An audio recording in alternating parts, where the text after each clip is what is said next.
नमस्कार, स्वागत है सभी का सीटेट परीक्षा में। और आज हम चाइल्ड डेवलपमेंट की क्लास कर रहे हैं। ठीक है, ये प्रीवियस ईयर क्वेश्चन पेपर है 2018 जो दिसंबर में हुआ था। ठीक है, देखते हैं क्वेश्चनों को। आनुवांशिकता और पर्यावरण की भूमिका के बारे में निम्नलिखित में से कौन सा कथन सत्य है? ऑप्शन ए है विकास के कुछ पहलू आनुवांशिकता और कुछ अन्य पर्यावरण से अधिक प्रभावित होते हैं। ऑप्शन बी है सीखने और प्रदर्शन करने की एक बच्चे की क्षमता जीनों द्वारा पूरी तरह से निर्धारित की जाती है।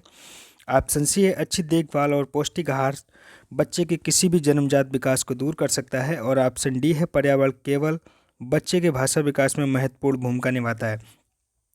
यहाँ पर आपका राइट आंसर होता है, यहाँ पर पहला ही ऑप्शन राइट है।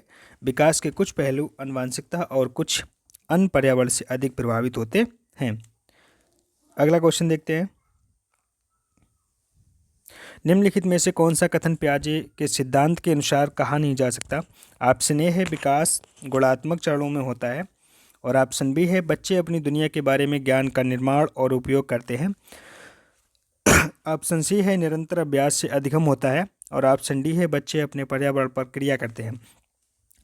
यहाँ पर आपका राइट आंसर होता है सी पार्ट, यहाँ पर राइट है। निरंतर अभ्यास से अधिगम होता है, ये पियाजे साहब ने नहीं कहा था। ठीक है, अगला प्रश्न है निम्नलिखित में से कौन सी पूर्व संक्रियात्मक विचार की एक सीमा नहीं है? ऑप्शन ए है ध्यान केंद्रित करने की प्रवृत्ति। और ऑप्शन बी है प्रतीकात्मक विचार का विकास। और ऑप्शन सी है अहम मानता। और ऑप्शन डी है अनुक्रमणता। यहाँ पर आपका राइट आंसर होता है बी पार्ट, प्रतीकात्मक विचार का विकास। ठीक है, अगला प्रश्न के अलावा, मतलब यहाँ पे आपसे नेगेटिव वाला पूछा गया है। के अलावा निम्नलिखित कारणों से खेल युवा बच्चों के विकास में एक महत्वपूर्ण भूमिका निभाता है। ऑप्शन ए है वे अपने शरीर पर निपुणता प्राप्त करते हैं। और ऑप्शन बी है यह उनकी इंद्रियों को उत्तेजित करता है। और ऑप्शन सी है यह समय बिताने का एक सुखद तरीका है। और ऑप्शन डी है वे नए कौशल हासिल करते हैं और सीखते हैं कि उन्हें कब उपयोग किया जाए। तो यहाँ पर नेगेटिव वाला आपको पता ही लग गया होगा कौन सा होगा। यहाँ पर सी पार्ट आपका सही है, यह समय बिताने का एक सुखद तरीका है। ठीक है, अगला प्रश्न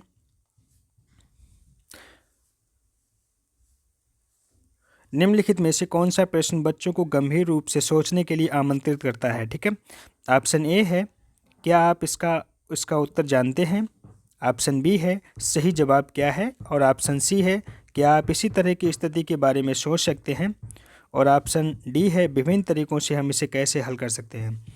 तो यहाँ पर आपका राइट आंसर होता है डी पार्ट, विभिन्न तरीके से इसे हम कैसे हल कर सकते हैं। अगर हम बच्चों से ये पूछते हैं तो बच्चों के अंदर कई विचार आएंगे, गंभीर रूप से वो सोचेंगे कि इसे हम कैसे किन किन तरीकों से इनको हल कर सकते हैं। ठीक है, अगला प्रश्न निम्नलिखित में से कौन सा विकल्प प्रगतिशील शिक्षा का सबसे अच्छा वर्णन करता है? ठीक है, प्रगतिशील शिक्षा पूछा गया है आपसे। ऑप्शन ए है करके सीखना, परियोजना विधि, सहयोग से सीखना। और ऑप्शन बी है थीमेटिक इकाइयाँ, नियमित इकाइयाँ, परीक्षण और रैंकिंग। और ऑप्शन सी है व्यक्तिगत अधिगम, क्षमता समूह बनाना, छात्रों की लेबलिंग। और ऑप्शन डी है परियोजना विधि, क्षमता समूह बनाना, रैंकिंग। देखो बच्चों की हमें रैंकिंग और मतलब ग्रेड के आधार पर बच्चों को अंक नहीं देने हैं। ठीक है, और ना ये सबसे अच्छा तरीका होगा। देखो हर ऑप्शन में रैंकिंग दे रखा है, इसमें भी रैंकिंग है, इसमें भी। ठीक है, छात्रों की लेबलिंग दे रखा है, समूह।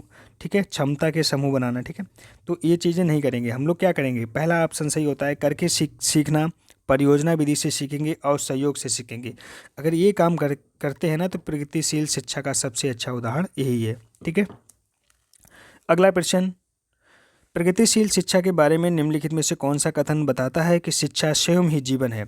ऑप्शन ए है स्कूल शिक्षा को यथासंभव लंबे समय तक जारी रखना चाहिए। ऑप्शन बी है स्कूलों की आवश्यकता नहीं है, बच्चे अपने जीवन के अनुभवों से सीख सकते हैं। ऑप्शन सी है स्कूलों में शिक्षा सामाजिक और प्राकृतिक दुनिया को प्रतिबंधित करे। और ऑप्शन डी है जीवन सच्चा शिक्षक है।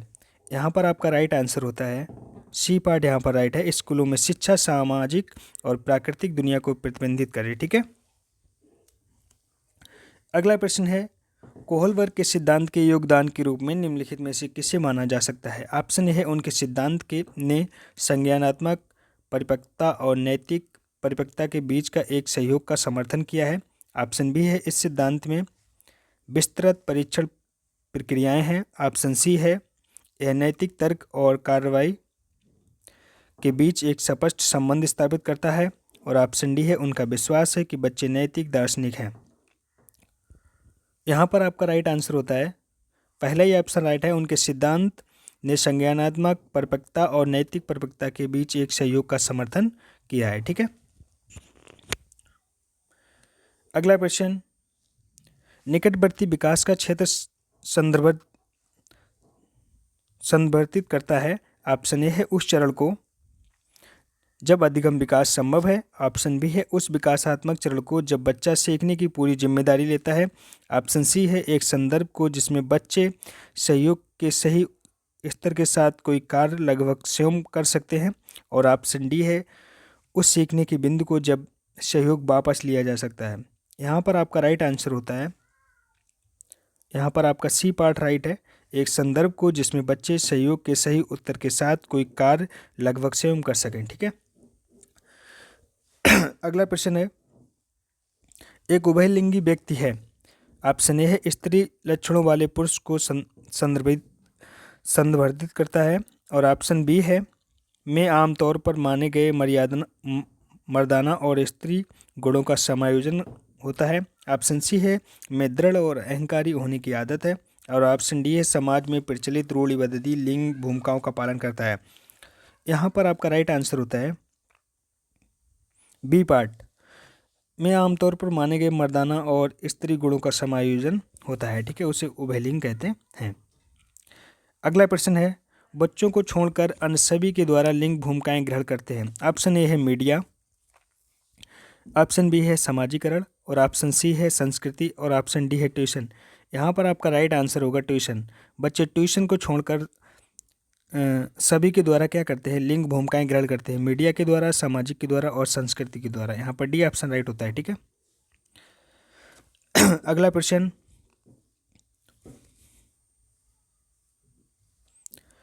मानकीकृत परीक्षणों की आलोचनाओं में से एक यह है कि ऑप्शन ए है, वे मुख्य रूप से मुख्य धारा की संस्कृति का प्रतिनिधित्व करते हैं और इसलिए पक्षपाती है। ऑप्शन बी है, उनकी भाषा को समझना मुश्किल है। और ऑप्शन सी है, परीक्षण बड़ी आबादी पर लागू नहीं किए जा सकते। और ऑप्शन डी है, वे बच्चे की क्षमता की स्पष्ट तस्वीर नहीं देते। यहाँ पर आपका राइट आंसर होता है,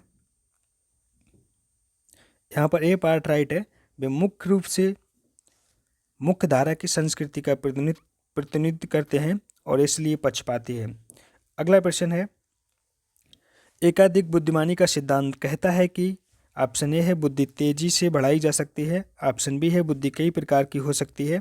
और ऑप्शन सी है, पेपर पेंसिल परीक्षण सहायक नहीं है। और ऑप्शन डी है, प्रभावी अध्यापक के द्वारा बुद्धि बढ़ाई जा सकती है। यहाँ पर आपका राइट आंसर होता है, यहाँ पर बी पार्ट राइट है, बुद्धि कई प्रकार की हो सकती है। ठीक है, अगला प्रश्न, शिक्षक सीखने के लिए मूल्यांकन और सीखने के मूल्यांकन दोनों का उपयोग कर सकते हैं। ऑप्शन ए है, बच्चे की प्रगति और उपलब्धि स्तर को जानने में। ऑप्शन बी है, बच्चे की सीखने की ज़रूरतों को जानने में और तदनुसार शिक्षण रणनीति का चयन करने में। और ऑप्शन सी है, आवधिक अंतरालों पर बच्चे के प्रदर्शन का आकलन करने और उसके प्रदर्शन को प्रमाणित करने में। और ऑप्शन डी है, बच्चों की प्रगति की निगरानी करने और उनके सीखने के अंतराल को भरने के लिए उचित लक्ष्य निर्धारित करने में। यहाँ पर आपका राइट आंसर होता है, पहला ही ऑप्शन राइट है, बच्चों की प्रगति और उपलब्धि स्तर को जानने के लिए मूल्यांकन करते हैं हम। ठीक है, बाकी के क्वेश्चन करते हैं कल। अगर वीडियो अच्छा लगे तो लाइक कर देना। जय हिंद दोस्तों।